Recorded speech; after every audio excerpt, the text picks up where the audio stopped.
drugari, čao svima, dobrodošli na još jedan Practical UX Meetup grupe, najveće možemo da kažemo sad slobodno UX grupe u Srbiji. Ne hvalimo se tima, nego samo kažemo da se trudimo da budemo aktivni, da donosimo korisne savete i korisne meetupove okupljanja, barem što se tiče lokalne zajednice u Beogradu. Pored mene Nikola koji će danas da vam ispriča nešto o procesu zapošljavanja u našoj struci, jer on je vrlo po tom pitanju iskusan, pošto je dosta da sada ima, odnosno držao intervjua i bio je prosto na intervjuima za poslove koje iz naše struke. On radi u Namixu, koja je jedna velika i vrlo poznata digitalna agencija. Nešto više o svemu tome će vam on reći i da ga pozdravimo aplauzom. Hvala svima, hvala što ste došli. Naziv je kako najbolje da prodam sebe na intervju za sljedeći posao, ili kako je to Mika fino na engleskom rekao, how to pitch yourself on your next UX job.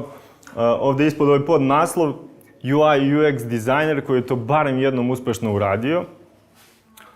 Zapravo uradio sam to 2 puta i procenat uspešnosti prilikom zapošljavanja mi je 50%, jer u početku sam možda više od 10 godina radio kao freelancer i apsolutno nije bilo potrebe da tražim posao. U jednom momentu sam se toliko smorio od jurenja klijenata, od jurenja sopstvenog novca, od organizacije saradnika i od svega ostalog, da sam otišao na intervju za posao koji je bio neuspešan. Sljedeći put je to bilo ubrzo, možda nakon mjesec dana. Drugi intervju za posao u životu koji je također bio neuspešan. Tad sam već imao 5-6 godina radnog iskustva i mislio da znam sve na svetu, o dizajnu posebno. Zatim, posle tih 10-11 godina, sam shvatio da želim ipak da nastavim da radim u inostranstvu.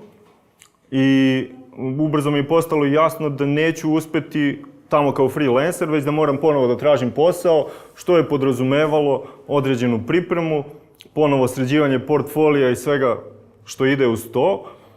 I posao sam dobio iz prve.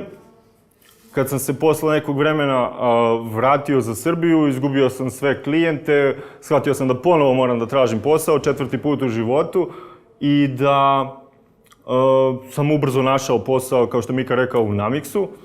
Tako da od ta 4 puta, 2 puta sam bio uspešan, 2 puta neuspešan i mislim da to iskustvo delimično doprinelo da mogu da vam iznesem šta sam ja sve radio da bih dobio te poslove. S druge strane, ono što radim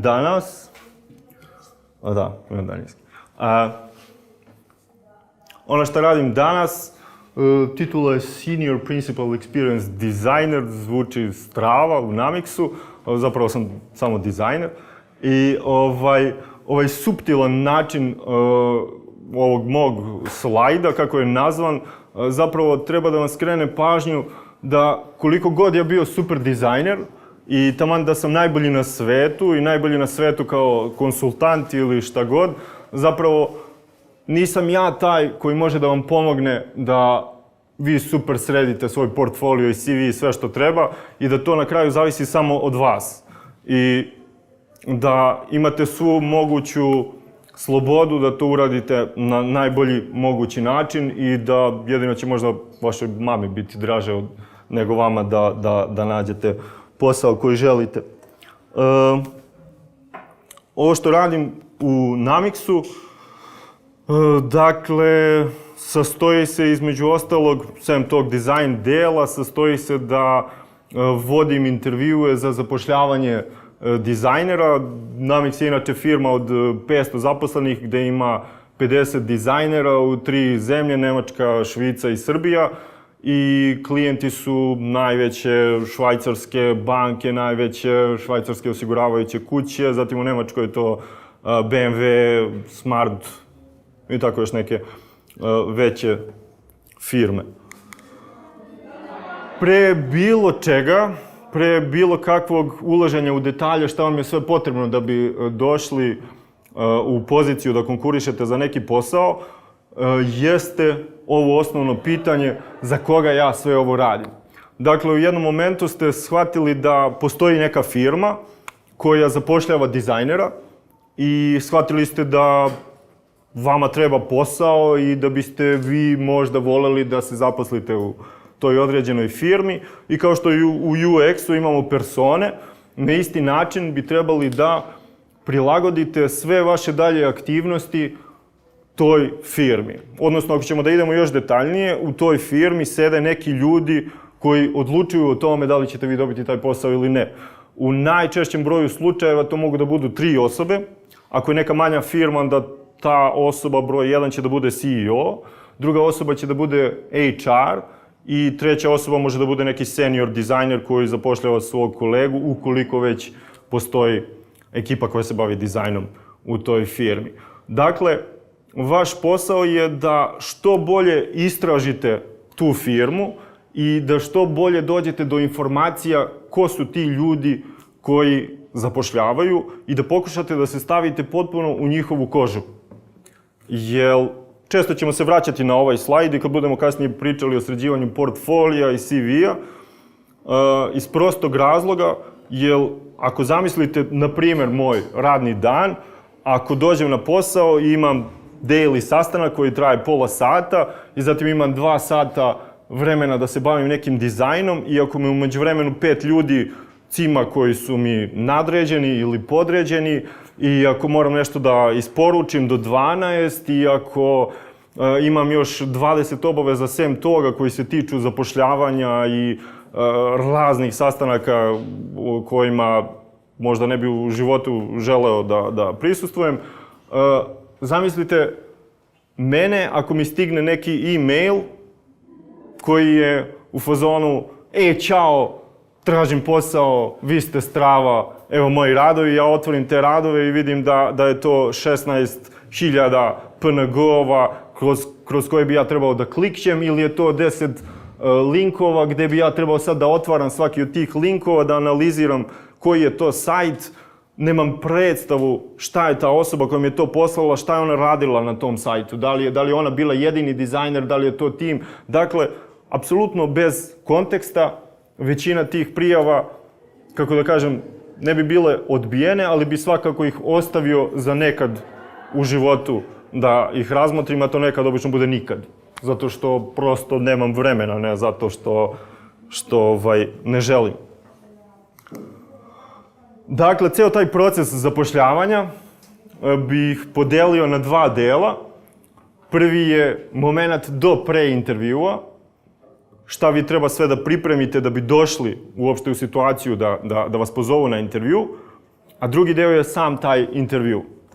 Dakle, pre intervjua imate cover letter, imate CV i portfolio.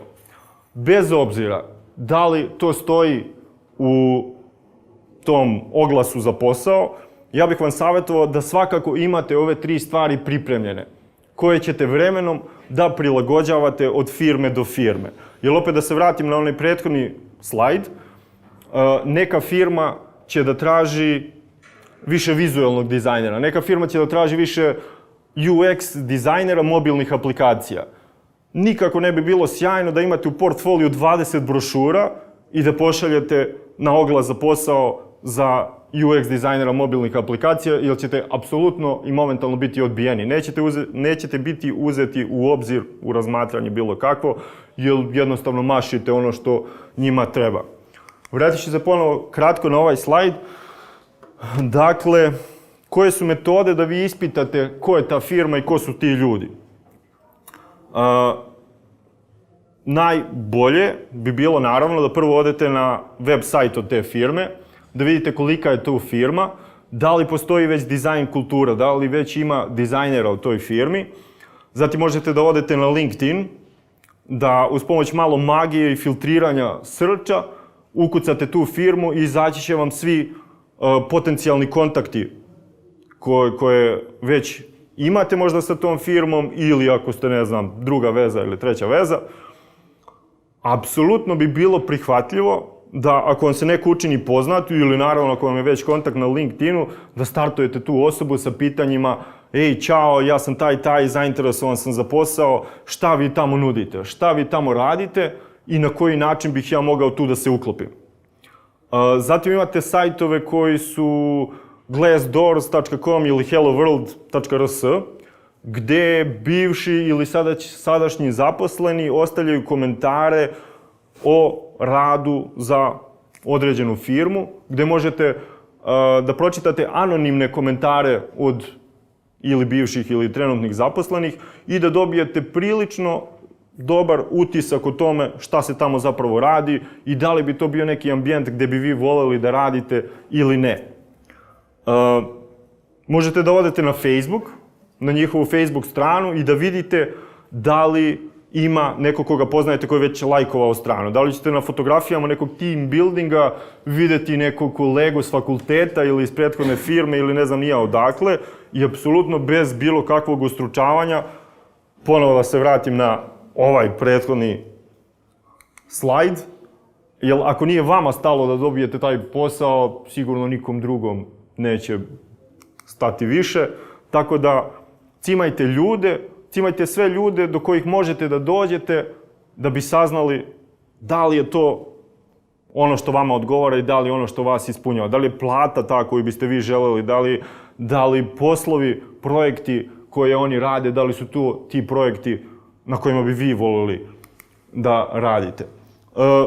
Što sam još zaboravio, bilo bi super da me prekinete u bilo kom trenutku ukoliko imate neko pitanje, ukoliko imate neku dilemu ili bilo šta, jer ja mogu da pričam do sutra o ovome, ali ja ne znam da li ja pogađam baš ono što većini vas treba ili ne, i to jedino mogu da saznam tako što ćete me pitati konkretna pitanja, tako da bez ustručavanja samo me prekinite i recite: ja radim to ovako, ili da li je to pametno ili nije. Ok, dakle, pre intervjua imam cover letter, CV i portfolio. Te 3 stvari, kao što sam rekao, svakako bih vam savjetovao da imate. Na primjer, ako imate portfolio gdje ćete da spakujete finalno 5 radova, vi imajte pripremljenih 10 tih tabli, da ih nazovem, gdje ćete u skladu sa firmom u koju šaljete povremeno da izbacite jedan rad, da ubacite drugi rad koji je možda više prilagođen onome što se traži u oglasu određene firme. Intervju. Na primjer, u Namixu imaju 3 kruga intervjua, što je malo previše u poređenju sa našom kulturom i sa običajima ovde, ali ima razlog za to. Prvi taj intervju može da bude hangouts call, koji će da traje pola sata i on se zove cultural fit. To prevedeno na srpski znači da li je ta osoba dileja ili nije. Jer ako jeste, ja ne želim dalje da investiram vreme da bih upoznao nekoga sa kim zapravo ne želim da radim, a nisam utrošio previše vremena. Pola sata je sasvim dovoljno, popiješ kafu s nekim ili da se čujete na hangouts. Imate CV gde treba da istražimo da li... Evo, izvinjavam se, pričali smo o intervju. Mala greška. Druga runda intervjua je tech intervju, gde idemo do sitnih crevaca, ispitujemo znanja, veštine, šta ste radili, koje softvere koristite, koliko dugo, prethodne firme, iskustva i ostalo. I treća runda intervjua se kod nas zove Experience Day. To je potpuno neobično za naše podneblje i to podrazumeva da će kandidati doći kod nas u firmu i da će ostati tu skoro ceo dan. S jedne strane, kažem, neobično, s druge strane, pomaže i tekako i kandidatima i nama da vidimo zaista da li su to ljudi sa kojim bi mi sutra provodili 8, 9, 10 sati dnevno. Za vreme tih 5-6 sati kandidat ima 5 razgovora od po pola sata sa dizajnerima, programerima, sa projekt menadžerom i ostalima, jedan mali zadatak koji treba da uradi i na kraju da odradi prezentaciju tog zadatka. Posle tih 5-6 sati, apsolutno si siguran da li ti stvarno ta osoba odgovara, da li bi sutra mogao da izađeš i popiješ pivo s tom osobom ili ne, što je po meni veoma bitna stavka u pogledu da li ću raditi s nekim ili neću. Miko, izvoli. Ja moram da prikrenem jedan komentar i jedno pitanje. Aha. Koja je uloga portfolija u intervju? To je pitanje. Aha. Komentar je isto što tiče portfolija. Poznato je meni, recimo, u mojoj firmi dolaze portfolio, stvari kako se to u množini kaže, dolaze mi u formi slikovnica šta su ljudi uradili. Aha. A ja kao firma koja zapošljava isključivo UX inženjer, meni to ne treba u principu. Aha. Meni to samo kao fotoalbum, hvale se ljudi šta su uradili. Bolje bi bilo za portfolio da postoji par nekih artefakata koji su isproducirani u tom procesu, a između da se tekstualno ljudi potrude i da napišu kako su došli, koje su odluke doneli, zbog čega su to uradili i kome se ti ljudi obraćaju. I sad moje pitanje je, kad je portfolio u pitanju, da li vi uzimate to u obzir u vašoj firmi i da li je to preporuka i koja je uloga portfolio u intervju? Da. Imam kasnije slajd koji se bavi posebno portfolio, mislim slajd je spektakularan, sastoji se od reči portfolio i fotografije, ali zapravo deo gde sam planirao da pričam o tome, možemo kasnije u detalje, ali uloga tog portfolija, da, super pitanje. Uloga portfolija je da vidim da li se njegova prethodna iskustva preklapaju sa onim što nama treba tu. Mi imamo određeni broj klijenata i određene projekte na kojima radimo. Ukoliko osoba koja konkuriše je poslala portfolio sa identičnim ili sa sličnim radovima ili iz slične, da kažem, sfere, onda je ona već prilično kvalifikovana na neki način da dođe kod nas. A sad koji je to nivo kojim je ona ovladala u tom momentu, to bih takođe mogao da zaključim iz tog portfolija, opet u zavisnosti od toga kako je taj portfolio koncipiran. Jer meni nekad, izvini, evo samo završim, meni nekad bude čak dosta interesantnije da vidim kako je osoba spakovala svoj portfolio, kako je poređala, te što si ti rekao, slikovnicu, kako je opisala projekat koji je radila, nego sam dizajn, jer kao kad otvorim Dribbble pa vrtim, pa ono sve super shiny, glossy radovi, ali zapravo ne vidim nikakav kontekst svega toga i deluje mi kao sranje. Portfolio onda u stvari preeliminaciono, preintervju. Tako je, da. Mislim, ovaj deo dolazi ako... Je li da se naslanjaš na portfolio u samim intervjuima, odnosno da kažeš, ok, ajde da popričamo o tvojim radovima i objasni mi kako se došli? Da, isto bi kasnije išao u detalje, ovo je bilo samo uvodni deo. Hoćeš ti, izvini. Pa, u suštini, ok, pričaš, drago je uvoditi CV portfolio za posao za koji konkurišeš. Aha. I nekako nezgodno je nekad ljudima, recimo neko koji je tek završio fakultet ili koji ima jako malo iskustva, on jedva ima mesta i da popuni to malo portfolio, sad ako izbaci nešto neće imati ništa faktički. Kako da tu da pekuje, ono što bi rekli, i kako da naglasi to što možda jeste on vidio šta je bitno, ali realno nema šta drugo da stavi. Da. Stavi sve što je radio, zato što inače nema ništa. Da. Uče samo sa jednim među pitanjem ovde, ko ovde uopšte ima problem u dizajn industriji da nađe posao? Mislim, zanima me ljudi prisutnih. Evo, ja imam problem da zaposlim ljude koji su... To se slažem, ko ima ovde problem da nađe posao od svih prisutnih ljudi, ako može neko da digne ruku u dizajnu industriji? Pa kapiram da možda nije problem toliko da nađu ljudi posao, ali možda je problem da nađu bolji posao. Da nađu bolje plaćen posao, interesantni. Adekvatniji, da. Ali dobro, ajde da kažemo ovde, kad kažem da nađu posao, baš mislim na to, znači bilo koju šljaku. Aha. Pa nemam pojma, jel ima neki komentar? To je to kao glavno pitanje ili šta? Evo ja imam. Ne, zato što je to upravo dobro među pitanje za njegovo pitanje, jer student koji izađe sa fakulteta, ja ne znam zašto je prva stvar koju radi još je traži posao. Sedi i radi, mislim, radi dizajn, rešava neke probleme, portfolio... Možda moraš, nemam pojma, ja radim zašto moram. Možda bi radio nešto drugo, da financije nisu... Da pitaju kolegi, to su ta dva povezana pitanja, šta student da radi? Nema cover letter, nema portfolio. Okej, upravo... Nema ni CV. Ali upravo zato postoje... Upravo zato postoje... Kako da naglasi nešto, šta bi on mogao naglasi koji ima realno, kao nešto sam napravio na fakultetu i nešto sam možda... Da, vozačka dozvola, dve kategorije. I vozačka dozvola. Da, i Microsoft Office. Znaš šta? Upravo iz tog razloga stoje ove 3 stavke. Znači, ako nemam dobar portfolio, onda imam mogućnost da namunjim svoj CV, koji opet može da bude upitno šta ću ja ako sam tek završio fakultet, šta ću da stavim u taj CV.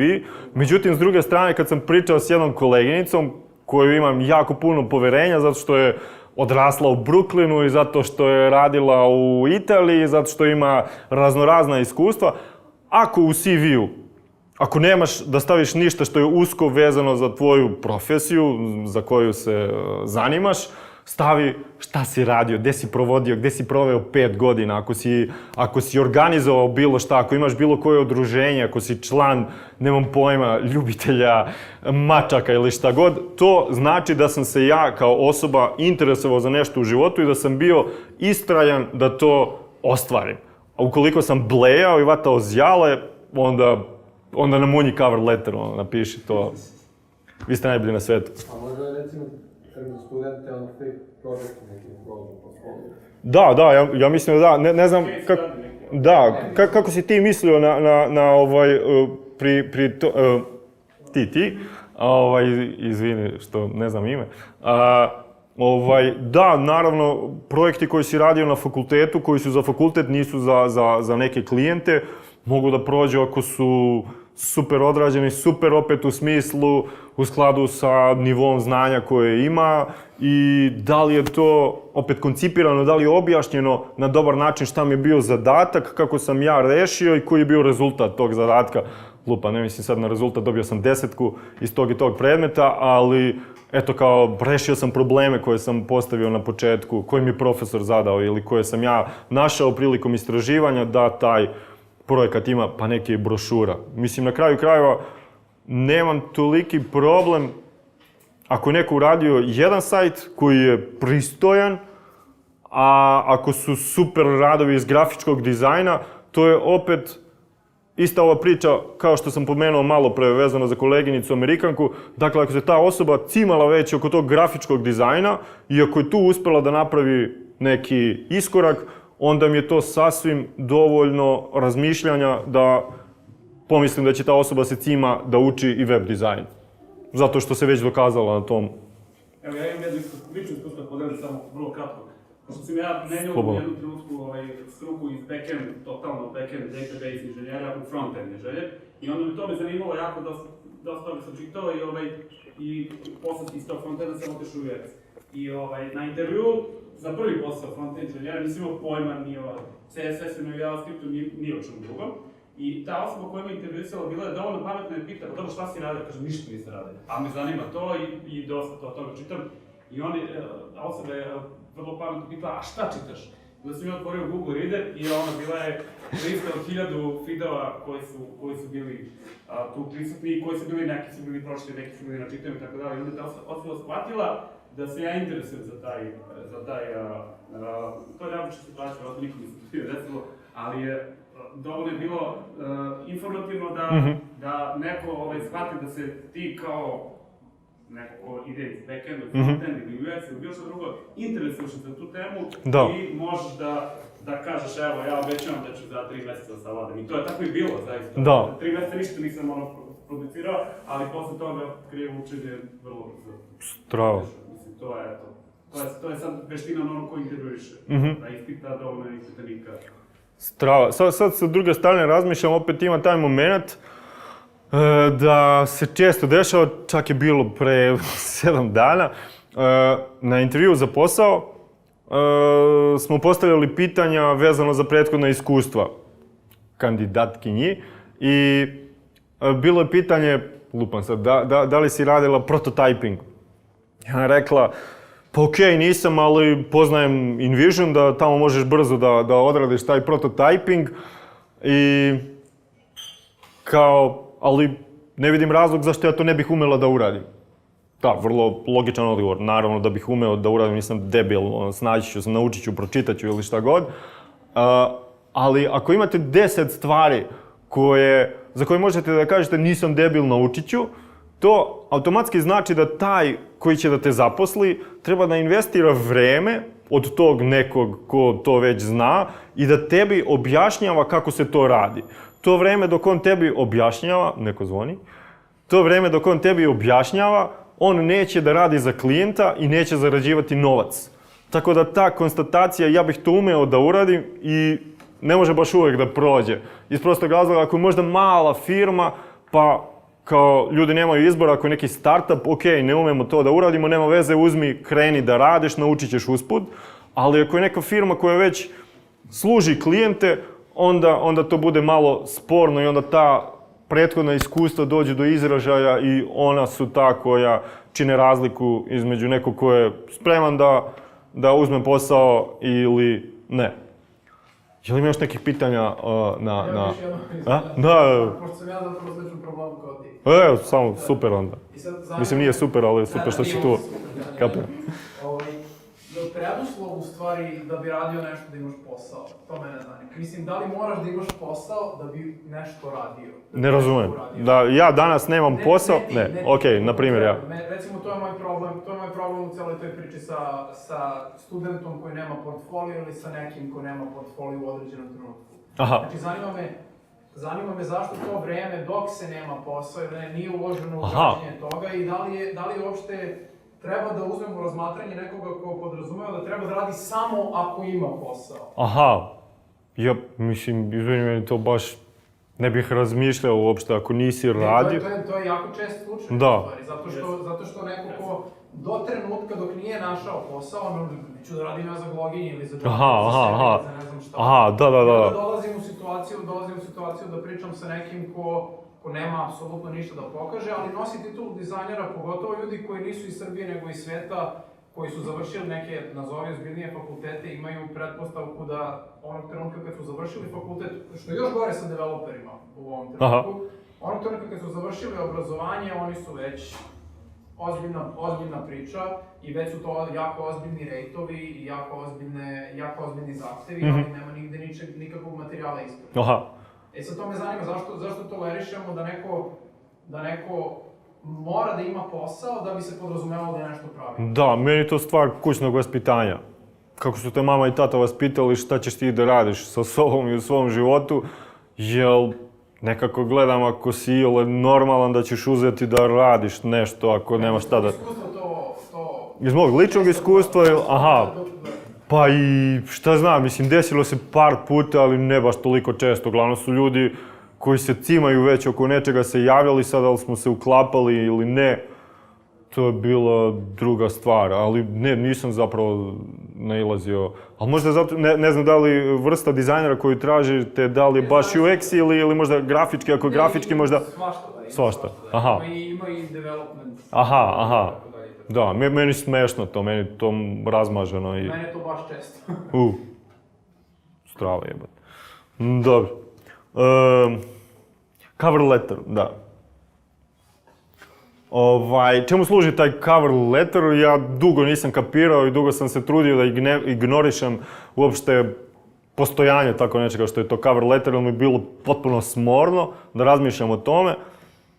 I šta će većina ljudi da uradi kad treba da pošalje negde cover letter, to će vjerovatno da ode u Google i da ukuca how to write fucking cover letter, copy, paste, da promeni ime iz John Doe u tvoje ime i da promeni ime kompanije Acme u kompaniju za koju konkuriše. Što je s jedne strane super, jer ti štediš vreme, utrošit ćeš 2 minuta na tu celu akciju, završio si cover letter poslao, šta nije super, nećeš dobiti posao, jel? Zato što niko nije debil i zato što ako vidim da je to tamo neka forma koja je skinuta sa interneta, pošto ja isto koristim internet, onda mi to bude vrlo sumnjivo šta si ti zapravo radio i zašto si se ti obratio. Ja ne postavljam toliko često pitanje, za razliku od mojih kolega Švajcaraca, koji gotovo svakoj osobi, Ina može da kaže da li je to bilo tako ili nije, svaku osobu pitaju zašto baš Nemix? I to je izgleda jebeno važno pitanje na koje morate da date validan odgovor. Ne znam da li je to slučaj sa svakom kompanijom koja zapošljava, ali da li je to stvar neke možda lične sujete ili zapravo ljudi misle da je njihova kompanija najbolja na svetu i hoće da znaju zašto si ti baš zagrižen za njihovu firmu. Taj cover letter bi zapravo trebao da da, ako ne odgovor na to pitanje, onda makar uvod. Što sam ja baš zainteresovan za tu firmu. Primjer, kako bih ja pretočio ovo na srpski, ovaj cover letter bi bio pošto sam ja malo stariji, kad sam bio mali pa me Keva pošalje, sprema neke kolače u kuhinji i nestane još šećera.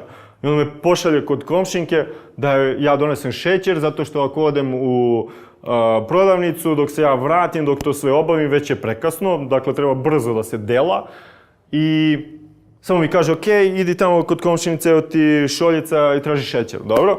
I onda me izbaci napolje i sad ja kao debil idem tu kroz zgradu i gledam kod koga ću da zvonim na vrata. I u momentu kad pozvonim na vrata komšinici i pojavim se, ja neću da nabacim kez i da ćutim, nego moram nešto da kažem. Sve to što u tom momentu ispričam toj komšinici bi bilo identično onome šta treba da stavim u svoj cover letter. A to bi bilo, ja sam taj i taj, sa trećeg sprata, sin od Dušanke, i mama je spremala kolače, daj mi kontekst, mama je spremala kolače, nestalo je šećera i sad ova konta šta mene zabole što je tvoja mama spremala kolače, ali ona me je poslala kod vas, imam neki request na kraju, ona me je poslala kod vas da pozajmim taj šećer. I ona kaže, to ja treba da uradim, znači tebi treba šećer i onda će da taj moj zahtev bude ispunjen. Na isti način imam neku firmu gde sam konkurisao, ako krenete random da šaljete te mailove i cover lettere, opet ćete promašiti odgovor na ono pitanje što baš mi. Potrudite se, da se vratim na onaj treći slajd, da istražite dovoljno o toj firmi da vidite ko je ta firma, čime se bavi, koji su joj klijenti, da li oni imaju neki svoj proizvod, da li je to neka aplikacija ili šta god, ili agencija koja radi neke usluge. Potrudite se da u tome budete iskreni, koliko mogućnosti dozvoljavaju, u smislu da kažete, ovo je sve što mene interesuje, ja bih voleo da radim na aplikaciji za mobilne telefone. Da li ta firma radi aplikaciju? Radi. Super. Napiši to u cover letter. Ja volim to da radim, vidim na vašem sajtu ili ta osoba me preporučila, vidim da vi to radite, ja to odlično radim ili bih voleo da napredujem u tom smeru i obavezno pomenite gde ste čuli za tu firmu, na koji način. Ljudi vole da čuju da je njihova firma super poznata. Recite, gledao sam vas u Dnevniku 2 RTS-a ili šta god, nemam pojma.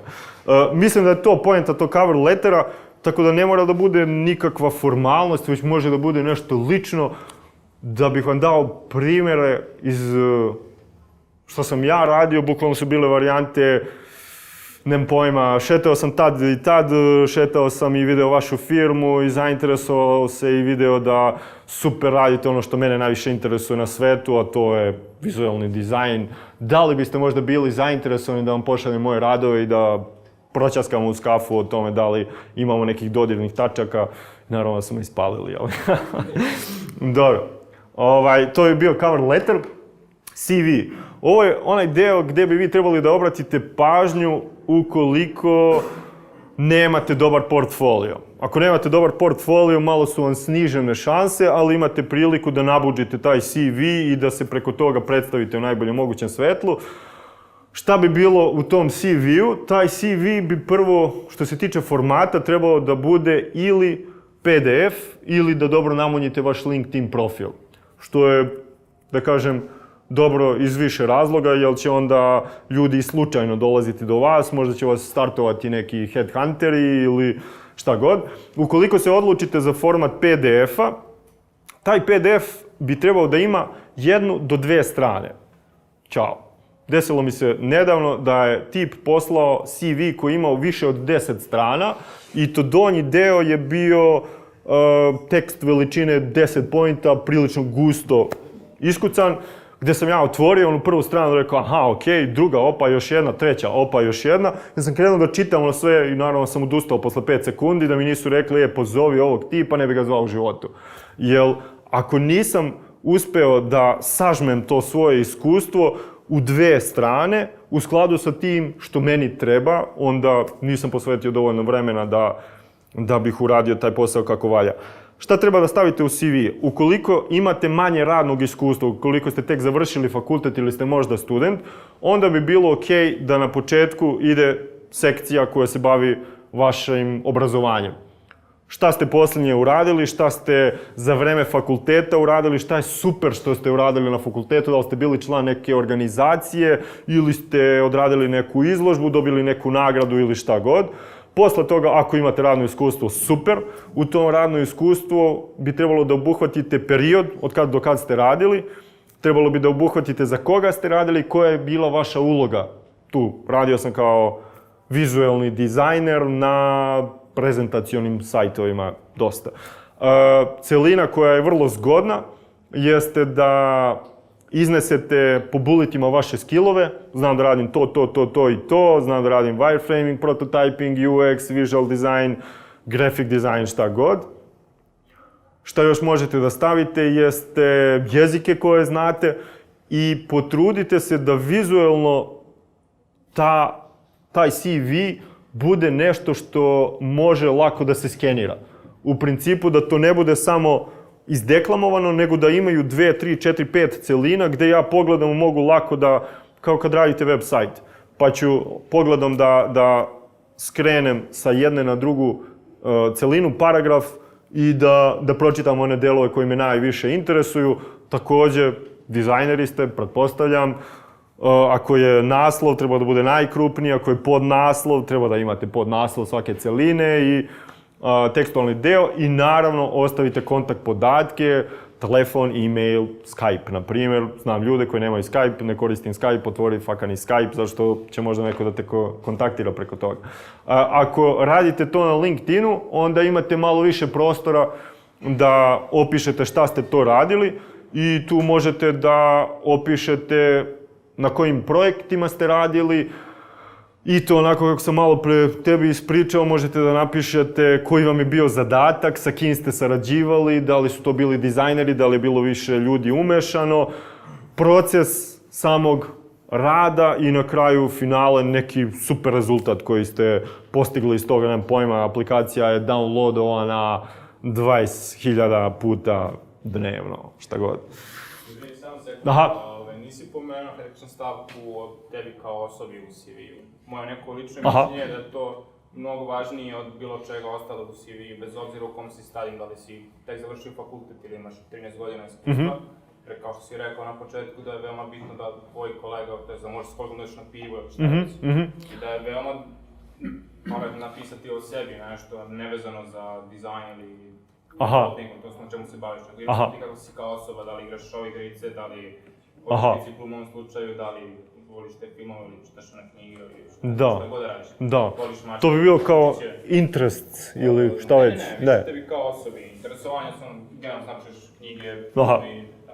Da. Da opišeš sebe kroz 2, 3, 4 rečenice, kao si generalno kao osoba. Pa znaš šta, meni lično... Meni lično nešto to nije naročito značajno zato što opet doživljavam taj deo da ljudi možda i suviše formalno ili da kažem svako sebe doživljava u super svetlu. Ne vidim baš neku vrednost u tome, ne znam vi ljudi, jel možda grešim u CV-u da ljudi opisuju samog sebe, da li čitate taj deo, da li uopšte obraćate pažnju. Da se to više uživo vidi nego... Da. Ali svi kopiraju tamo radan, odgovoran, kognitivno to... Da, to iz tog razloga... Poznavanje Microsoft paketa. Da, poznavanje Microsoft paketa, ocena 5 sam sebi, a poznavanje Photoshopa što je nije ocena 2. 2, aha. Ali ne, ovo što on kaže, lične osobine kao osobe u fazonu, radim to i to, vozim biciklu ili volim mačiće ili... Mislim da to nije bitno. Mislim da to... ne znam. Mislim isto da se komentar moj što se tiče CV-a. Kad neko napiše 13 godina iskustva, može to da znači više stvari. I to uglavnom ne znači skoro ništa. Zašto? Zato što može da 13 godina iskustva radi u jednoj firmi koja je 3 meseca prvo učio jedan posao, recimo unošenje nekih podataka u bazu, i 13 godina i minus 3 meseca da radi to. Da. Iskusan fudbaler, samo znači da ima 35 godina. Da. To je to. Znači on nije rastao u nekoj svojoj branši, već je radio, recimo upoznao sam skoro na intervju za posao čovjeka koji radi i dalje, kako se zove, zaboravim kako se zove, paket koji je bio pre Photoshopa, koji je služio za slajsovanje samo, sajtova. Sećate se, mi smo stari na... Fireworks je bio. Fireworks, nego onaj, Dreamweaver. Dreamweaver je za kucanje, ali... Znači, bukvalno mi je se čovjek javio... Nije ni važno, uglavnom upoznao sam čovjeka koji isključivo to radi. I on je to radio pre 15 godina u nekoj agenciji, mučno i dan danas na taj način radi i ne zna da postoji responsivnost, ne zna da postoji novel. Količina iskustva nekad nije vezana. Da. Dobro, ali u stvari se svodi na to da je CV zaista samo jedna mala stavka u nečemu što je pre-eliminacioni proces. Znači, praktično to je samo ono kao this will get you through the door. Eventualno. Ja nikada u životu nisam napisao CV, ja nemam CV. Ozbiljno. Nikad u životu mi niko nije tražio CV. Da. Ali eto da. Da li ćete manje formalan CV ili recimo propratno pismo smatrate neozbiljnim? Znači ako je manje formalan, znam da je inostranstvo ili recimo u Americi to popularno bilo kakav formiranje, bilo kakav tog odnosa, oni uglavnom baziraju to više, idemo na kafu i tako taj princip. Čini mi se da je ovdje to je sve prilično onako ti CV, to što kažu, kopira se i prati se to previše strogo. Samo kažem, da li manje to formalno, možete recimo pročitate 5 CV-a koje su baš formalni i pročitate neki koji je manje formalni. Da li će vam onako da smetati da je možda neozbiljno? Meni ne. Čak bi mi bilo interesantno da osjetim neku... Malo opuštenije i da kažem prirodnije, da neko pristup, ja sam dalje, želim da radim to, ovo su moje sposobnosti, da ne bude, činim, ne znam da li, meni je recimo to nešto što je meni nekako bi više odgovaralo da napišem tako, meni bi bilo prirodnije, ali se čini da možda u svim tim tako strogo napisanim možda neko može da zvuči, a pri tome kažem neformalno, da neko ne shvati to neozbiljno. Da, pa ja ne bih shvatio neozbiljno. To je deo istraživanja za koju Mislim da zavisi za koga konkurišeš. Mislim, imaš firme koje striktno traže... Ja bih pre recimo tako firme. Znate zašto? Zato što mi kad gledamo te sve direktore, mi njih nekako imamo osjećaj kao da su nepristupačni, kao da su neki roboti. Nije, svi su ljudi i svi gledaju da imaju dobro kvalitetnog radnika i to im je najbitnije, da imaju dobar tim. Ja smatram da većina dobrih lidera i tih korporacija, tih firmi, nema veze, već je manje, da im je najvažnije da im je dobar tim i da je kvalitetan radnik. I da nekako više traže to i ne se pravi. Da, meni bi čak bilo simpatično da vidim CV koji je drugačije napisan, koji nije formatiran. Da. A šta bi posavjetovao? Comic Sans. Šta bi posavjetovao u stvari nekome ko treba da odabere prvi posao, na kojoj skali da odabere firmu sa kojim će raditi? Pošto da neko priča recimo ovdje u slučaju korporacije. Mislim da je za dizajnera dobar posao korporacija, prvi posao. Mislim ja da sam... Kako izvini? Okej, da, ne, mislim, postoje korporacije, postoje malo veće agencije, firme, postoji manji lični studio i tako dalje i tako dalje. Da, ja mislim da zavisi od osobe. U principu ako ti je potreban neki guidance u fazonu da ne možeš sam da napreduješ, ako vidiš da ti treba neko, da ti treba neko usmjeravanje, ako nisi samo disciplinovan dovoljno, onda bi bilo iskusnije da uđeš u već neki dobar razvijen sistem kao što je korporacija, gdje ćeš da imaš nekog nadređenog koji ima 150 godina iskustva i koji će da se brine o tome kojom brzinom učiš i šta ti sve nedostaje. A ako si osoba koja voli da eksperimentiše i nije ti naročito teško da sam sebe 8, 10, 12 sati dnevno usmeriš da učiš, onda je freelancing ok. Recimo, da je to krucijalna tačka, taj izbor prvog posla jer totalno formira mindset za sve što dolazi. Kao sljedeći korak i znam da ljudi koji dolaze iz korporativnog okruženja ili dolaze iz tog nekog kao malo ozbiljnijeg, formalnijeg okruženja ili iz nekog naivnijeg okruženja imaju veliki problem da shiftuju taj fokus na nešto drugo. Šta sam ja skapirao da ljudi koji su duže radili kao freelanceri možda nisu toliko duboko išli u materiju, ali su daleko sposobniji da završe neki posao. U smislu, ide ovo dizajnira i nikad u životu to nije radio, mnogo pre ako je bio freelancer, mnogo brže će da se snađe, da istraži, da cima, da povuče za rukav koga treba i da dođe do informacija i da skuži sa neta gde šta sve to ima da bi to mogao da primeni. Nego ako neko radi u korporaciji, sad korporacija... Ono dobar savjet da u stvari dizajner treba da počne sa freelancom ili sa... Meni je to strava, na primjer. Ne, pa ja mislim da je zapravo to jako bitno nekome jako bitna tema za nekoga ko tek počinje i za te neke ambicije koje sebi setuje, jer stvarno mislim da prvi posao u formalnoj firmi ili korporaciji totalno sjebava mindset za zauvek. Da. Moguće da si u pravu, nemam pojma. Ljudi, kao što je Mika rekao, znači, koji 15 godina rade u Infomavu. Ali šta je, na primjer, ogromna razlika, to i danas teško mogu da skapiram tako lako i opet moje to iskustvo prethodno iz startupa iz Švabije je bilo da tamo taj broj godina radnog iskustva bude za početak makar svetinja. Ako mu kažeš da imaš 10 godina radnog iskustva, on na konto tog mišljenja formira mnoge druge zaključke od tebi. Dok je kod nas prilično varijanta, kao što si ti rekao, kao 13 godina, može 13 godina pritiskao left arrow i nemam pojma šta. Ali tamo to gledaju vrlo drugačije. Malo pre sam njima pomenuo ovde, u Švajcarskoj u obrazovanju od srednje škole 3 dana sedmično ide na praksu, 2 dana sedmično ide u školu i on sa 25 godina ima 10 godina radnog iskustva. I upravo kad ljudi dolaze iz tog sistema, oni već imaju taj mindset da provodio sam toliko vremena učeći to, dakle nisam samo pritiskao strelicu, nego sam nešto učio svake godine, počevši od te firme gde sam bio na praksi tipa 2, 3, 4 godine ili koliko već. I to je jedna solidna razlika. Druga razlika, opet to pitanje titula. Ono moja titula s početka. Ima osoba koja se prijavljala za posao, čovjek radi u nekom malom studiju i ja vidim da je to sve super cool i da on lepo radi i to. Čovjek je sam sebi dodelio titulu Creative Director. Zašto to lepo zvuči do jaja i što da ne budem creative director. I onda je danas bio razgovor na tu temu da je mene moj nadređeni Švajcarac zvao da se usaglasimo kako je on to tako mlad sa 6 godina radnog iskustva, a već creative director. Ja sad kao mislim kako ja njemu sad objasnim. Pa čovječe, eto, zove se čovjek tako. Kreativni direktor je prosto posao, to je titula, možda imaš više kreativnih direktora u agenciji.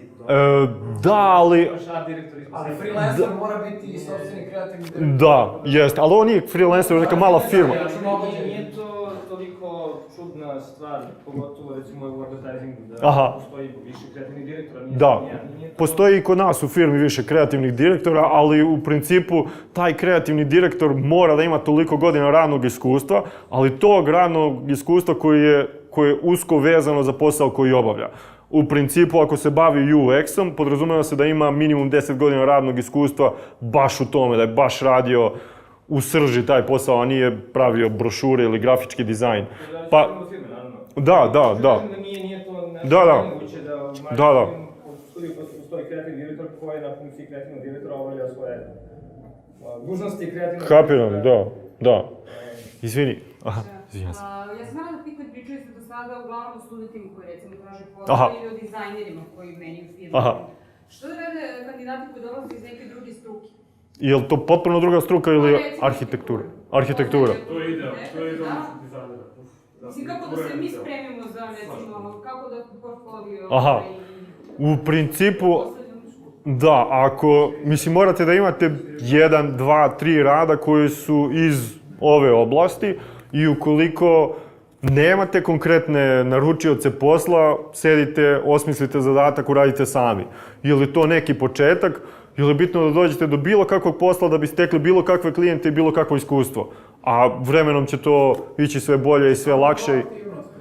Da. Jer na arhitekturi se danas studira grafički dizajn. Da, znam da imaju 2 predmeta. Ili ima neko sa arhitekture? Znam da imaju 2 neka predmeta vezano za dizajn. Okej. Da, mislim da bi to bio dobar put. Sednite, nađite neku imaginarnu firmu, zadatak, website, aplikaciju, šta god i... To je početak. Napravi nešto čoveče, što misliš da treba neko te zaposliti. Da. Izvini. Pitanje vezano za CV, pošto ti si neko, ti gledaš, čitaš te CV-eve, ako imaš... Nadamo se da gledam. Da, pomenuo sam te celine su ti važne, da imaš 15 sekundi da baciš pogled na recimo jednu stranicu CV-a, šta je to što gledaš, šta hoćeš da vidiš u CV-u? Evo ti primer za to. Često ne gledam ja, nego gleda koleginica koja je HR. koja nema veze sa dizajnom, koju ne interesuje taj dizajn, a skoro sam pročitao da u nekim američkim firmama koji su velike korporacije, da bi uštedeli vreme, imaju softvere koji skeniraju CV, što znači ako si okačio sliku, ugasio si ga, jer softver neće da prođe kroz sliku, i taj softver ide i skenira ključne reči. To isto moja koleginica HR, da me ne čuje, to radi, jer ona ide i gleda ključne reči, s jedne strane ima listu koju je dobila tipa od mene ili od koga god, šta nama treba za posao, i ona ide kroz taj CV i gleda, aha, treba nam neko ko se bavi UX dizajnom. Da li on ima ovdje UX dizajn? Evo ga UX dizajn. Treba nam neko ko radi u skeču, da li ima skeč? Evo ga skeč, štiklira. I na taj način ona upoređuje to i eventualno prosledi meni ili ne prosledi taj CV. U principu, ako imaju celine, gledat ću da to budu radna iskustva koja su najsličnija onome što radim na svom poslu i koja će ta osoba da radi sutradan zajedno sa mnom. Ako ću da idem korak dalje, to što mi radimo, s jedne strane to je UBS, banka, jako dosadno, financije, i s druge strane to je Siemens.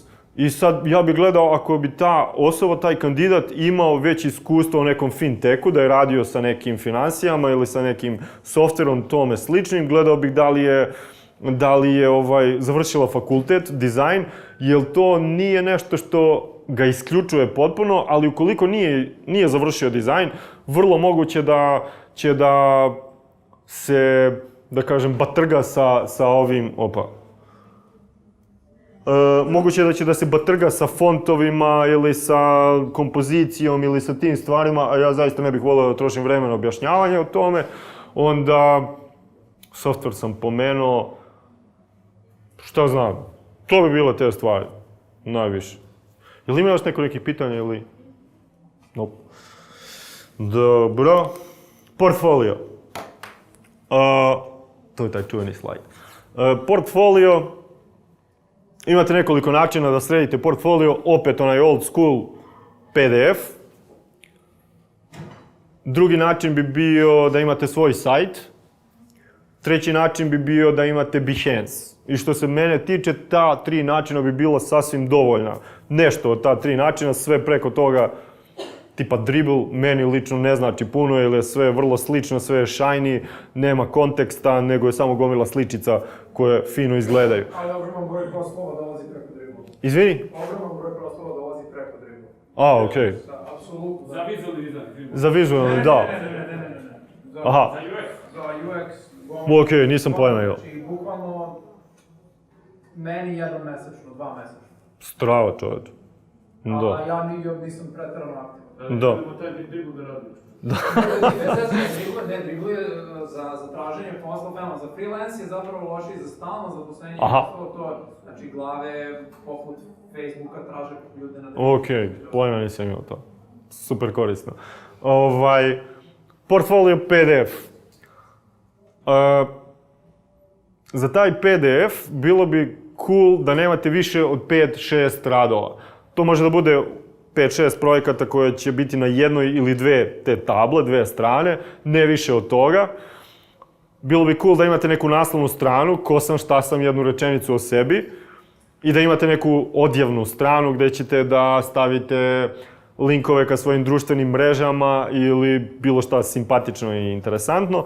Što se tiče samih tih projekata, što je rekao Mika malo pre, ako su to samo sličice, neka slikovnica, to vrlo često neće biti potrebno. To jest ako si vizualni dizajner onda da, ali za ove ostale stvari interesuje me više kontekst. Kako sam ja spakovao taj posao koji sam dobio, dakle da bude slika tog dizajna koji sam uradio, da bude za kog sam klijenta radio, koji je bio moj posao tu, šta sam ja naučio, šta sam izvukao iz toga, koji je bio proces rada u tom dizajnu, da li je klijent se pojavio s neba i dao mi da to radim, ja sam to strava odradio, poslao mu, on je rekao može, kupljeno, idemo dalje, ili je to bila ekipa od 5 ljudi koja je radila na tom projektu godinu dana, pa ste radili istraživanje, pa ste radili... Sve te stvari mogu vrlo da doprinesu da ja skužim da ste vi radili u nekom ozbiljnom okruženju i da ste se već sretali sa raznim komplikovanim dizajn procesima koja mi govore da ste vi možda baš ta osoba koja bi radila tu sa mnom. Dakle, za taj portfolio, ukoliko je u PDF-u, mislim da je to. Ljudi često okače 10-20 tonu radova u želji da se prikažu što bolje, ali taj kvantitet ne znači nužno kvalitet, prosto iz razloga što ponovo imam nedostatak vremena i ne mogu da scrollujem kroz sve to i pažnja, umjesto da se fokusiram na taj jedan rad, pažnja će mi biti rasuta na 10-20 radova što ne radi posao. Prvo, prezentujte najbolji rad. Prvo stavite onaj rad koji kida, koji najbolje izgleda, na kom ste najduže radili, koji je dobio neku nagradu ili bilo šta. Ponovo, desilo se pre nekog vremena da sam pitao tipa da prođemo kroz njegov portfolio i Baja je krenuo sa jednim, drugim, trećim radom i meni već spada entuzijazam. I onda je rekao, aha, a mogao bih i da vam pokažem moj najbolji rad. Da, rođače, pokaži mi tvoj najbolji rad, zbog toga smo tu, hoću da vidim šta najbolje umeš da radiš i to će najbolje i da te proda, naravno. Ukoliko je to web sajt,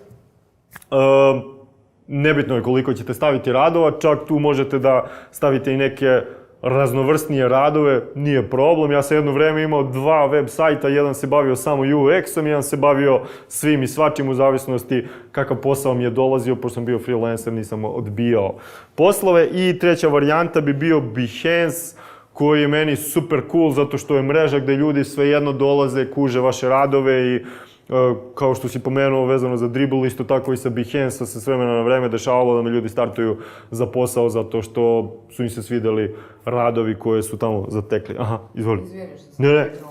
A šta ćemo ako ja sad recimo imam 5 sajtova da sam uradila i... Dobro. Znači moja je zamisao bila jedna, ali pošto je to Žika iz, lupam sad, malog mokrog luga, on je smislio da treba na prvoj strani da bude i ovo, i ono, i ovo, znaš, i ova slika, i ona slika. I na kraju to u stvari, u principu, jeste moj dizajn, ali i nije moj dizajn, opet, znaš, mislim, ja razmišljam drugačije od njega. A opet, mislim, ti kad uđeš na taj sajt, ti vidiš da je to što je on zamislio, a nije ono što sam ja zamislila. Šta onda u tom slučaju? U tom slučaju, pošto Žika nije taj koji traži posao nego ti treba da prezentuješ sebe i svoje veštine.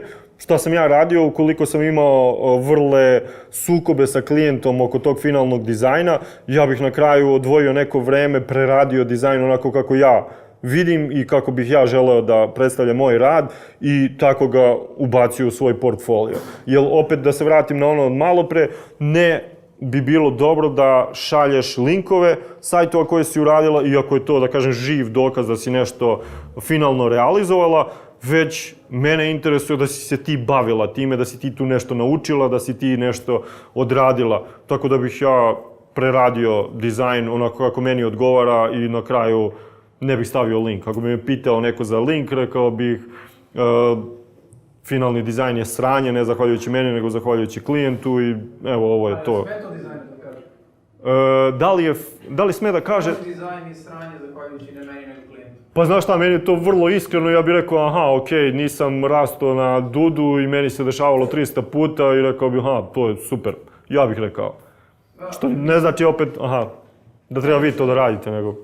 Ne, meni je zanimljivo to pitanje, zato što mislim da uloga dizajnera jeste i da edukuje klijenta i da učuje klijenta i da iskomunicira sve ono što treba da... Pa nekad može, nekad ne može. Da. Ja mislim isto da nekad možeš da utičeš na njega, nekad ne znam kako. Dobro, treba ti klijent, tim ljudi ili korporacije koji ima neku inerciju, ne možeš ti da... Ne, to svakako, da, ali to je onda, mislim, onda se postavlja pitanje, da, dobro, ili prvo to ne stavljaš u svoj portfolio i onda ideš na kvantitet. Ja, onda se vraćam na ono tvoje prethodno pitanje, šta da staviš u portfolio ako si radio za veliku korporaciju? 3 godine. Ne, da, zato sam ja rekao, zato je bitan je taj prvi korak, šta je to prvo što si radio? Kad se... Nekad radiš to telo. Da. Kad se radi za klijenta, klijent najčešće traži, i to je po meni pogrešno, ali ne postoji ispred drugih, najčešće traži 3 predloga za nekog dizajna. I on će da plati to. I da odabere. Pošaljete 3 predloga i onda on napravi mutant od ta 3 predloga, daj mi ovaj header, daj mi ovaj footer, ovo mi se sviđa i to. Zato po meni mislim da ne treba to staviti u portfolio. To je moje mišljenje, možda nije ispravno, ima argumenta da to svi sigurno.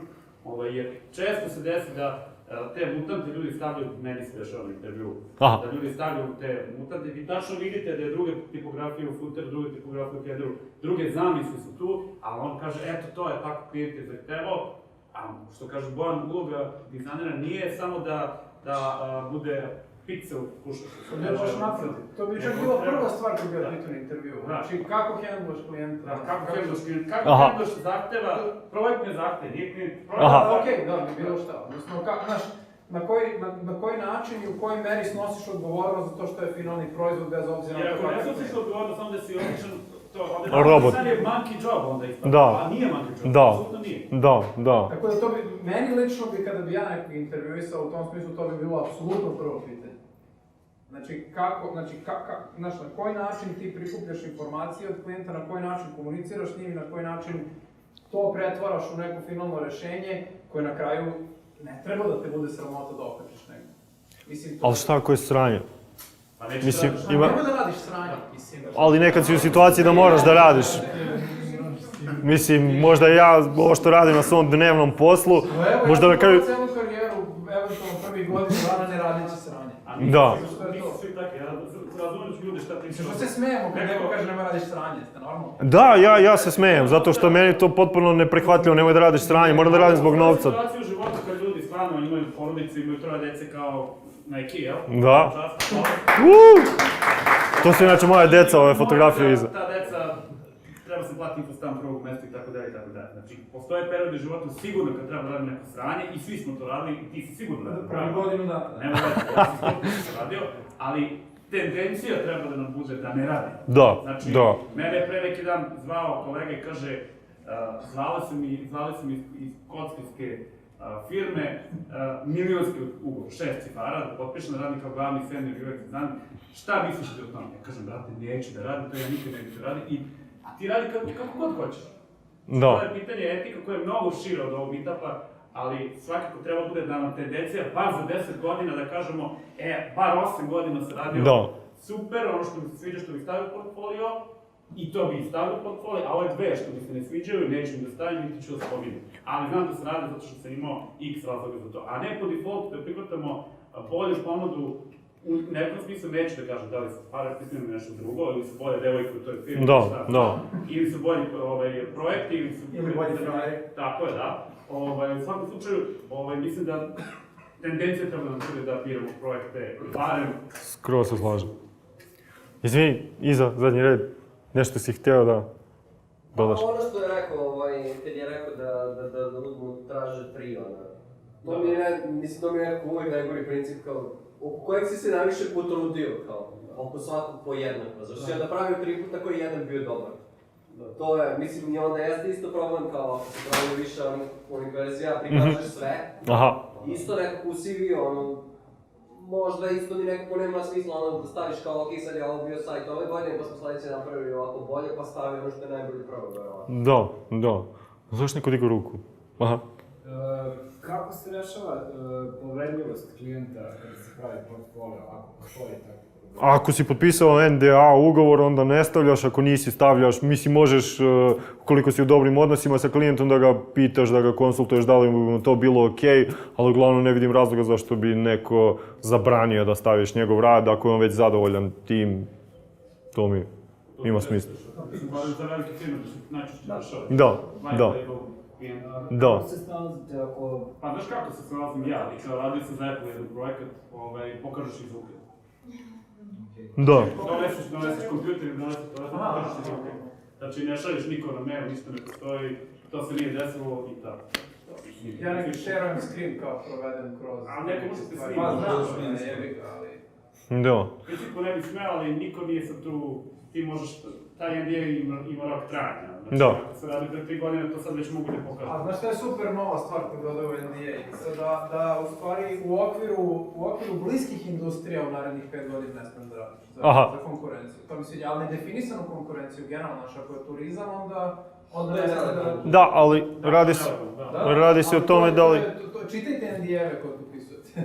Da. Nisu svi generički do. Da. Meni je super ovo što Mika rekao zapravo, kao da li postoji neki dream job, da li postoji nešto najbolje na svetu, ukoliko postoji, to ti vrlo verovatno neće biti prvi posao nakon što si završio fakultet, ali najvažnije je da imaš u perspektivi šta je to što bi ti voleo u životu da radiš. Ti si baš pomenuo jedno na Slacku, to mi je skroz cool, da zapravo zamisliš šta je ono što voliš da radiš 8 sati dnevno i kao polako kreni u rikverc i reci aha, da bi ja radio taj posao sutra, meni su potrebne te veštine i ajde ja polako da vremenom skupljam veštine i znanja za taj posao, a taj posao će se negde u nekom momentu pojaviti. Neko će me zvati, mislim, meni se baš tako dešavalo, bukvalno je bilo kao da uzmem da vrtim globus i da ponišanim prstom gde hoću da idem, bukvalno su mi tako dolazili poslovi, aha, šta bi ja sad najviše voleo da radim, pa voleo bi da radim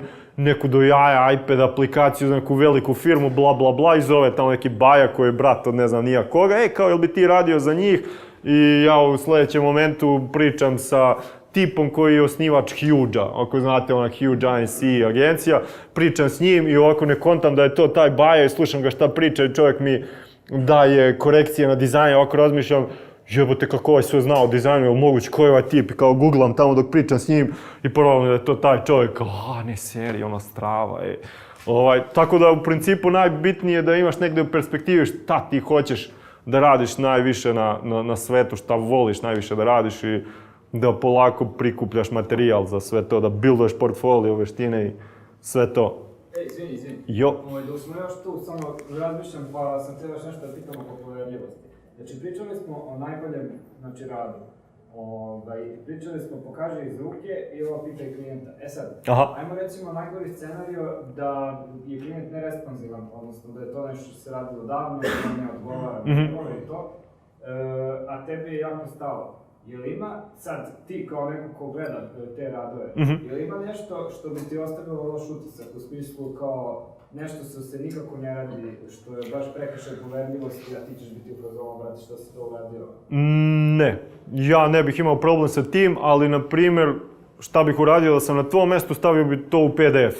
Ne bih stavio na web sajt koji je javno dostupan svima i klijentu ili šta god, ali možda bih to spakovao u PDF i poslao na adresu gde tražim posao, jer kapiram vidjet će onaj tamo i niko više. To bi mi bilo neka prihvatljivo. Ostavlja loš utisak kao da je on u stvari nepoverljiva osoba. Ali u situaciji kako je on objasnio, ako se klijent ne javlja i ukoliko ne vidim da bi procenio kao nepoverljivu osobu. Dobro, intervju. Da, kao što sam malo prepomenuo, na primjer, kod nas se rade 3 ta intervjua. Sve ovo prethodno što si uradio je bilo zapravo samo da bi došao na taj intervju. I šta bi trebalo tamo da radiš, jeste da se ponašaš kao normalna osoba, da ostavljaš utisak normalne osobe i da ne preteruješ sa pričama o svojim dostignućima, već da to bude u skladu sa realnošću koliko god je moguće. Kao što sam pomenuo za portfolio, najverovatnije ćete na intervjuu dobiti priliku da prođete kroz jedan svoj rad. Što znači da ćete unapred da pripremite o kom ćete radu da pričate i šta ćete da pričate, i obično se dešava da na tom intervjuu postoji, da kažem, smernica da je kandidat taj koji će da priča bar 70% vremena. Što znači da se pripremite, iako ste možda ćutljiva osoba ili ako ne volite da pričate o svom radu, pripremite se da morate to da uradite i pripremite sasvim dovoljno interesantnog materijala da bi to trajalo neko određeno vreme, pošto taj intervju može da traje od 60 do 90 minuta bez problema. I pripremite, dakle, scenario za taj rad, opet onaj kontekst koji sam malo pre nekoliko puta pomenuo, šta je bio moj posao ovde, šta sam ja uradio, s kim sam radio, koji je bio proces kako sam došao do ovog rešenja. Prvo sam pripremio skice, pa sam onda uradio wireframe, pa sam onda uradio prototyping, pa kad smo testirali sa korisnicima, onda smo uradili finalni dizajn, pa smo posle na kraju, nemam pojma, odradili style guide kako bi programeri mogli kasnije da razvijaju dalje taj proizvod, pa ćete pitati, ok, kako si ti sarađivao sa programerima, da li si radio review onoga što oni rade, na koji način si to dokumentovao, sve te stvari bi bilo bolje da pripremiš unapred nego da mucaš i da izmišljaš na licu mesta, jel?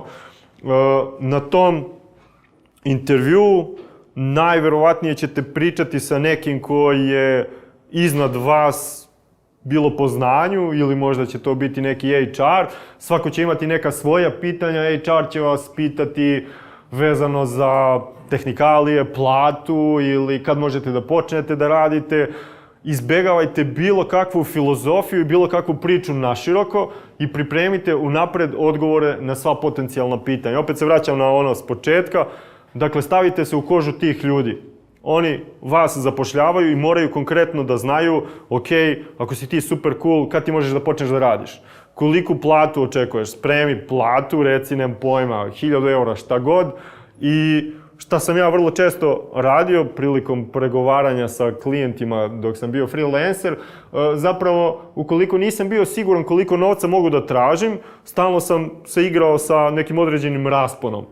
Raspon je nešto što njemu može da igra posao. Ako je meni taj posao jako važan, onda taj moj stav gde ja njemu ne dajem fiksnu cenu bi bio neka naznaka za njega da sam ja voljan da pregovaram o toj cifri, pa možete i vi da pripremite neki raspon plate za koju biste bili voljni da radite. Šta još? Koja se pitanja najčešće postavljaju? Da, pitanja vezana za, na primjer, to je meni isto bilo malo neobično, ali da, ljudi to rade. Prolaze kroz CV i ukoliko postoji naravno bilo kakva rupa ili ukoliko ste se bilo u kojoj firmi zadržali neko kraće vreme, tipa 6 meseci ili godinu dana, očekuju od vas da im kažete koji je bio razlog zašto ste napustili tu firmu. Smislite neki vrlo zgodan razlog zašto ste se zadržali tako kratko. Najčešće dobro prolazi ako kažete da niste dobili dobru priliku da se usavršavate, da ste želeli da se dalje usavršavate i da ste iz tog razloga promenili posao. Očekujte pitanje zašto baš mi, to je ponovo ono na što se vraćam. Onda očekujte pitanje koji je razlog, da, zbog koga menjaš trenutni posao, to bi opet moglo da bude nešto vezano za to želim da znam više, želim da napredujem u trenutnom okruženju, nemam dovoljno dobre uslove za to. I to bi bilo to u principu, ja mislim da je ovo posljednji slajd, jeste, da, to je to. Hvala vam puno.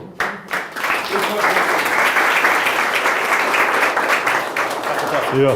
Da čujemo sad, ovim je završen zvanični deo, Nikola, hvala ti, odlična diskusija, mogu da kažem, nije baš ono jednostavno bilo. Kolege, znam da Bojim sigurno ima pitanja, a drugi kolege imaju pitanja, molim vas. Strpi se. Da, izvoli. Jel možda nas povedeš kroz jedan tvoj klasičan dan na poslu? Aha, može, okej, ima daily, to je sastanak ko radi u Agile-u, svaki dan imaju ti sastanci koji su kratki, traju 15 minuta, pola sata i to je prva stvar koju uradim kad dođem na posao i narednih sat vremena ili dva bude gašenje požara. Znači, ako imam 50 mailova, vrlo moguće da imam 50 mailova, prolistat ću te mailove na brzinu da vidim šta je najhitnije da se trenutno odgovori, šta je važno, ali nije hitno, to ću da flagujem za nekad u životu. Kažeš mailovi, od koga su to mailovi? Mailovi su od kolega, od projekt menadžera, od kolega koji nisu iz dizajn struke, nego su, na primjer, iz HR-a ili su moj top šef. A ne koristite Slack ili nešto? Na primjer, ne koristimo Slack, koristimo Google Hangouts koji meni strašno ide na živce, ali to je neki standard koji koriste. Skype koristimo zato što radimo kod klijenta UBS banke, imaju 2 dizajnera i radimo sa njima i oni imaju security measures da ne smiju da koriste Hangouts, nego moramo da koristimo Skype. Na primjer, Skype i Hangouts su te stvari. Do 12 bude haos, 12 je pauza za ručak, posle te pauze za ručak imam otprilike 2 sata vremena da nešto dizajniram, što bi bilo najvažniji moment u danu i obično nikad nemam dovoljno vremena da to uradimo ta 2 sata, onda kreće neka serija sastanaka koja nije mogla da se održi pre podne, zašto je svako imao svoje sastanke i to traje recimo 2-2,5 sata, uvek trošim sat i po na kandidate, na portfolio, na neki razgovor, ili ako ima tek intervju koji traje sat i po, onda to bude i duže, i tipa nekad od 5 uveče do 6, ako ostanem duže na poslu, tad dizajniram, tad se bavim ono čim bilo. Šta deliveruješ? Ovo šta mi radimo u Agile-u i radimo i banking i radimo style guide od te UBS banke i deliverujem finalne ekrane koje idu kod klijenta i to su ekrani koji su nastali od zahteva biznis sektora banke, idu prvo kod klijenta da on to odobri, rade se review-ovi i onda se šalje programerima koji su sa strane klijenta također. Ne radim sa, mislim, radim fizički i tehnički sa 50 programera u firmi, ali ne sarađujem sa njim. Hvala. Ja, molim. Imam jedno pitanje možda, pošto si rekao raditi u Agile-u, me zanima, ako postoji dizajn kultura, da li bacite dizajn sprint ili radite po Kanbanu, da li je dizajn sprint ili Kanban? Dizajn sprint.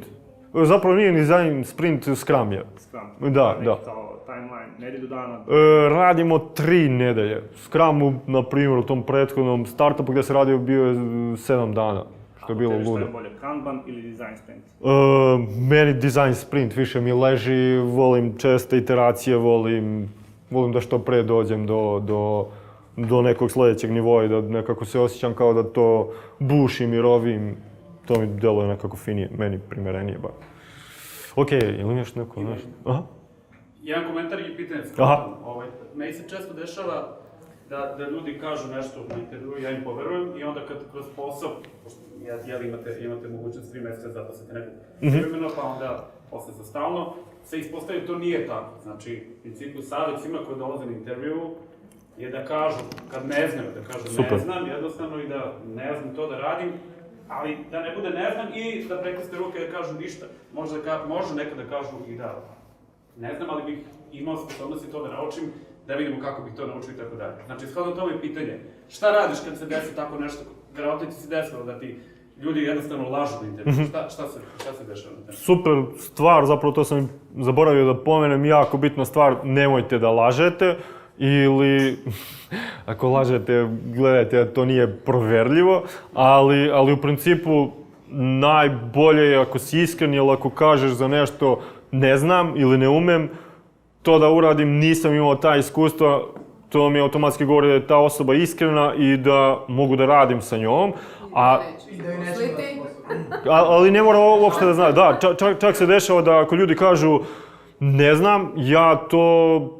Da, nedavno me neka devojka pitala na intervju, nešto je pričala i pošto sam ja samo ćutao, vjerovatno predugo, ona je rekla, pa je li ovo što ja pričam, je li ovo ispravno ili nije? Uopšte nije poenta da li je, bar u ovom slučaju, nije poenta da li je ispravno ili nije, samo pokušavam da saznam da li smo uravnjani sa onim što nama treba i sa druge strane ono čime ljudi raspolažu. A ako sam dobio odgovore koji su mi bili sumnjivi, najčešće su takvi ljudi bili odbijani. Sumnjivi u smislu da pomislim da nešto ne zna, a da je rekao da zna, ili da ima iskustvo, upravo tome služi taj experience dan, gdje ti imaš, ako sam ja možda imao, šta znam, loš dan, pa taj neko se nije dobro proveo na tek intervju, ima experience dan gdje on priča sa 5 različitih ljudi.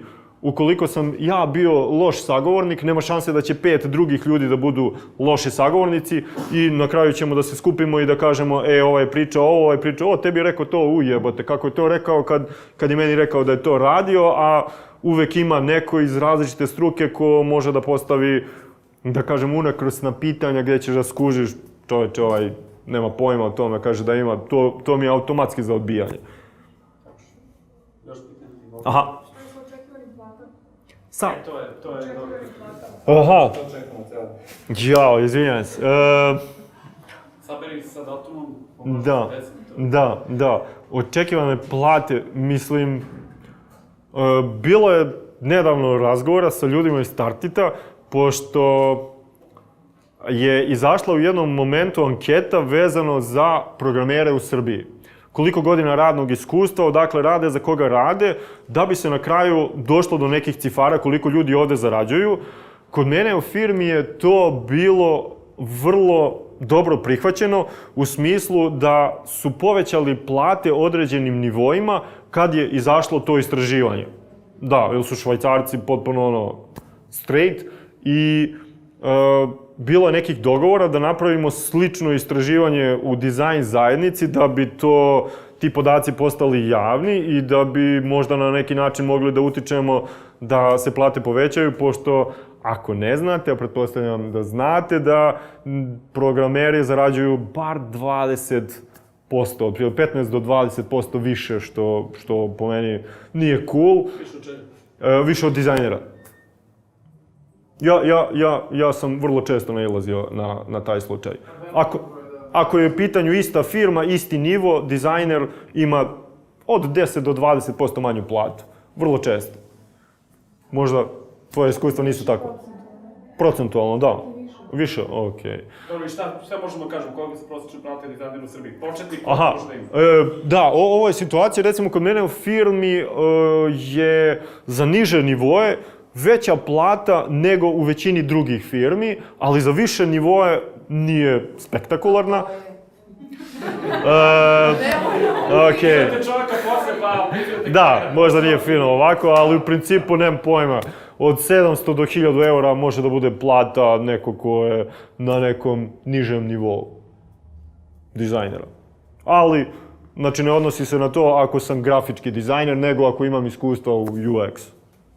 Za viši nivo može da bude dosta veći raspon i to je to. Je li to dovoljno blizu? Ne baš. Okej. Aha. Koji nivo dizajnera je vama potreban? Trenutno junior i mid. Mada se desilo, sam bio prilično iznenađen, jer većina mojih prijatelja, kao verovatno i tvojih, već odavno živi van zemlje i svi ljudi koji imaju 10 godina iskustva već odavno nisu tu i onda sam se zgranuo da su se zapravo pojavili ljudi koji imaju 5, 6, 7, 8 godina iskustva i koji super rade, pojavili su se na intervjuima za posao i bio sam super pozitivno iznenađen da takvih ljudi ima i strava. Upravo tamo ne služe ovakvi skupovi da izađemo iz soba i da izađemo iz naših kućnih kancelarija. Završavam zvaničan deo, hvala Nikoli. Hvala vam. Ovo je prvi deo, da kažem samo da nadim sledeći meetup, ovo je prvi deo kako dobiti zaposlenje i tako dalje, to je tema koju pričamo. Drugi deo, nastavak toga je, dolazi jedan rekruter iz Londona, bit će vrlo zanimljiv predavač za mesec dana i održat će ovdje jednu zanimljivu sesiju kako on isto radi kao tip, pozivam sve da dođu. U principu, evo, kao što smo čuli, Nikola, Bojan zapošljavaju, ja zapošljavam, možete nam se obratiti, verovatno ima još neko ko zapošljava, ko traži posao, slobodno nek nam se javi i može da dođe, ako ništa drugo već će doći na intervju. Hvala vam svima. Hvala.